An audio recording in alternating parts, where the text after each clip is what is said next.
What is the future of HVAC and our industry in Mumbai? I have done a little research and let us look at what is there. It is very important to understand when we talk about HVAC and R, 60% of GHG emission is from buildings in Mumbai. So buildings are the energy guzzlers, and you can see the GHG emission chart in front of you. When you look at the growth of Mumbai, peak power consumption is 4,300 megawatt in Mumbai. Mumbai records the maximum temperature in last 10 years. The temperature recorded was close to 40, which is 6.3 degrees centigrade above normal.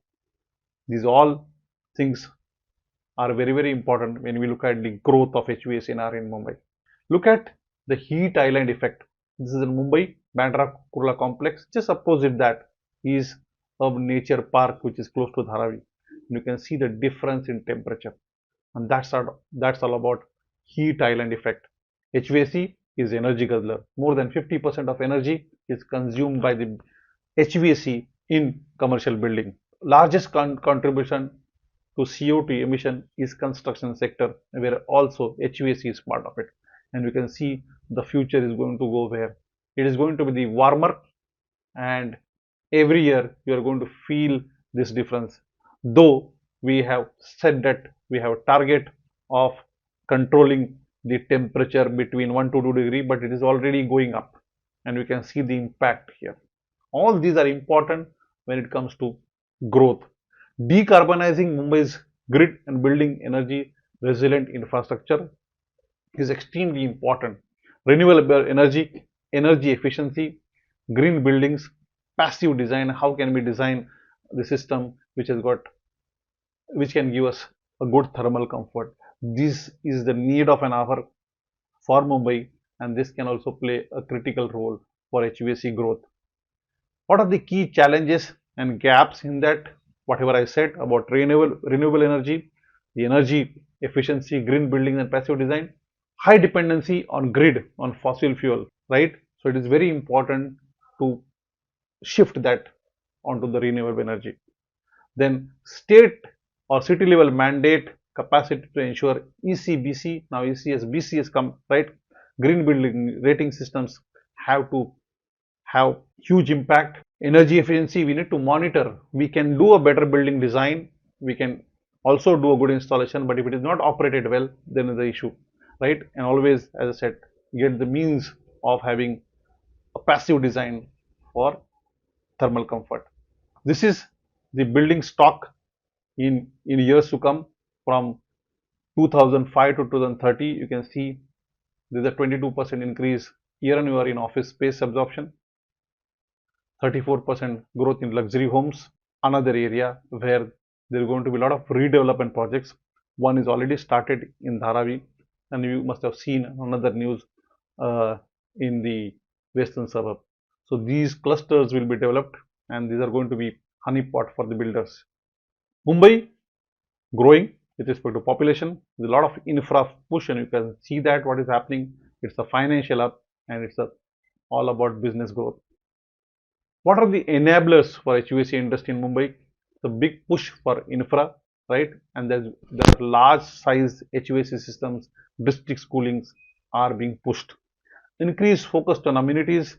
All the new developments are coming with gym, clubhouse, banquet hall. All these need air conditioning.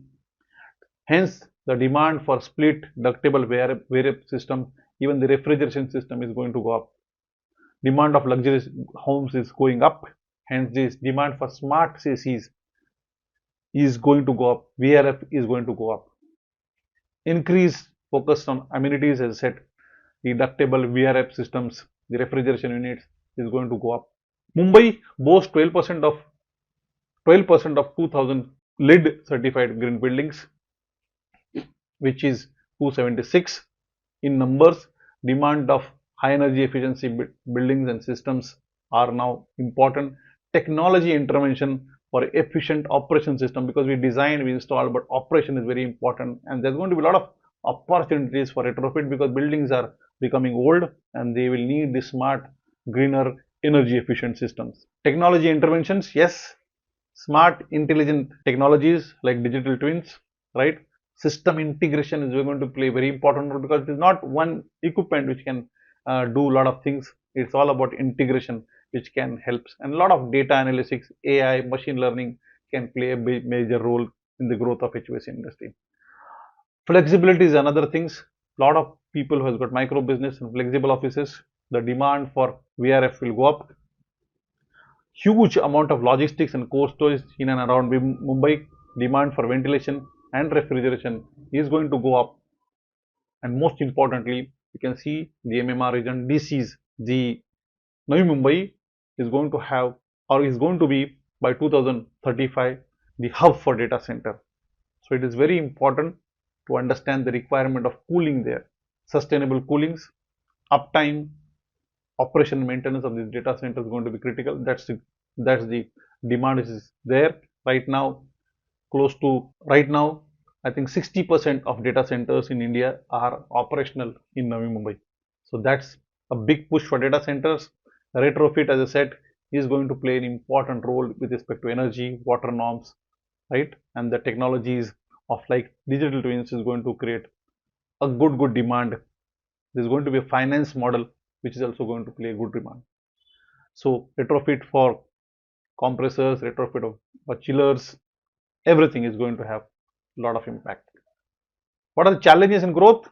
Pressure on margins, because the stiff competition, rising input cost is a fixed cost, because projects get delayed, the fixed cost hits the bottom line. Absence of planning and monitoring, because you can't just go and do development, we can create mess.